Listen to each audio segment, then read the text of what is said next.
Hello everyone, welcome to High Tech Study Plus. This is the third part of our video on the chapter Light, Reflection and Refraction. So let us continue. Now let us discuss about the image formation by a convex mirror. And here we consider two cases. One is the object is at infinity, and the second is the object is between infinity and the pole of the mirror. Now let us consider AB is an object at infinity. So this ray of light is parallel to the principal axis, so it will appear to diverge from the focus. This ray of light is also parallel to the principal axis, so it appears to diverge from the focus. So the image will be formed at the focus behind the mirror. It is highly diminished and it is reduced to a point size, and this image is virtual and it is erect, standing upright.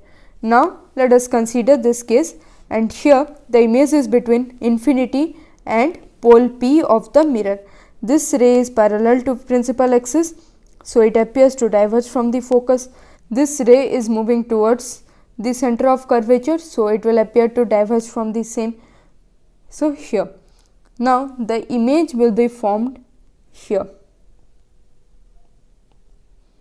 and this image is diminished and it is formed behind the mirror between pole and focus, and it is erect and virtual. So these two are the ray diagrams related to convex mirror. Now it is very important to note that in case of convex mirror, in these two cases we have found that the images are virtual and erect, they are never real and inverted. But in case of concave mirror, in one case the image will be virtual and erect, and in all other cases it will be real and inverted. Convex mirrors are commonly used as rear view mirrors in vehicles. Now these mirrors are generally fitted to the sides of the vehicle. These mirrors are preferred because they give an erect image, diminished image, and also because they have a wider field of view. Now let us discuss about the mirror formula and magnification. This relationship 1 by V plus 1 by U is equal to 1 by F is known as the mirror formula, where V stands for the image distance, U stands for the object distance, and F stands for the focal length. Now let us consider this figure. The image is A dash B dash and the object is AB. Here is the pole P. So the distance between this object and the pole P is known as the object distance, and it is represented by U. And the distance between the image and the pole P is represented by the letter V, and it is called the image distance. And the distance between focus and pole is known as the focal length of the mirror.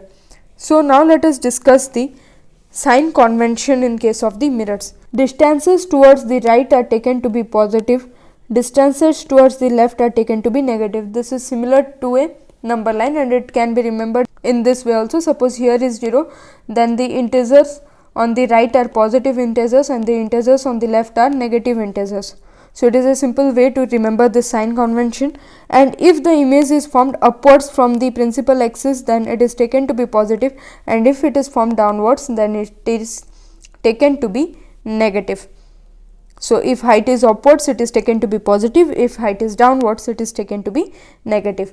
Now magnification M is given by height of image by height of object.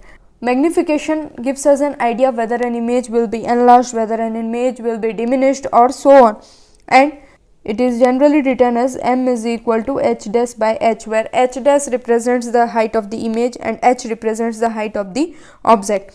Now in terms of image distance and object distance, we represent it as H dash by H is equal to minus B by U. The height of the image should be taken as positive for virtual images, and it is taken to be negative for real images. So, the height should be taken in this manner. Now, magnification is positive in case of virtual image. So, if the magnification is positive, then the image is virtual, else it is real. Now, let us discuss about the refraction of light. In the case of reflection, the light ray bounces back to the same medium, but in case of refraction, there is a change in the direction of light. The phenomenon of change in direction of propagation of light while travelling from one medium to another is known as refraction. Now, let us take two cases.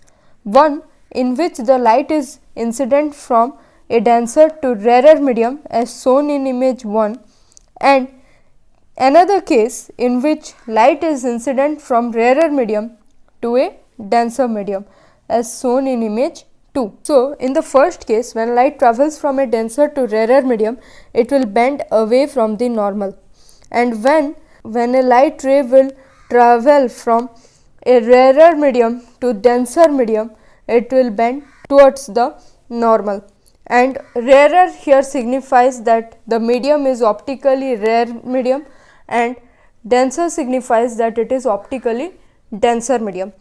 So, now let us discuss about the laws of reflection. The first law of refraction is same as that of the first law of reflection, that the incident ray, the refracted ray and the normal at the point of incidence all lie in the same plane. The second law is that the ratio of sine of angle of incidence and sine of angle of refraction is constant for a given pair of media. Mathematically, it can be represented as sin I by sin r is equal to constant. So, in this case, sin I by sin r will have a particular value and it will be constant for this particular pair of media, and in this case also sin I by sin r will be a constant. Now, let us discuss about refraction through a rectangular glass slab. Suppose a rectangular glass slab is placed and a ray of light is incident from air medium. Suppose this ray of light is incident on the air glass interface. What happens is, as air is optically rarer than glass, the ray of light will bend towards the normal, and in the second case, when it comes out of the glass slab, it comes out of a optically denser medium to a optically rarer medium.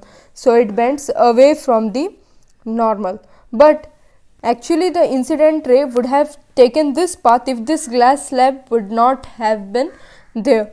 So, this ray which comes out of the glass slab is known as the emergent ray, and this is known as the angle of emergence, and this ray is the emergent, and this distance is known as the lateral displacement, and it is same because these two lines are parallel to each other.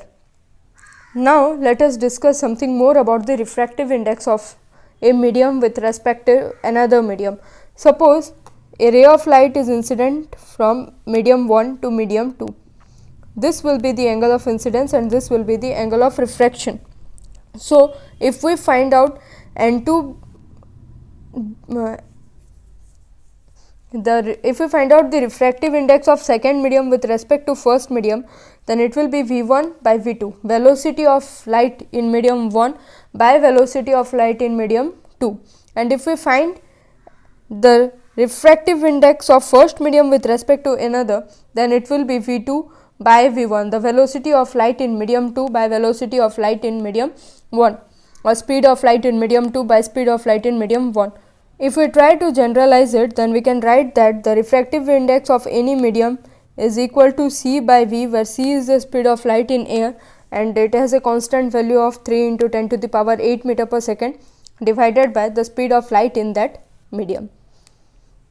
So, with this we complete our third part of the video, and in the next part of the video we will be studying about the refraction by spherical lenses.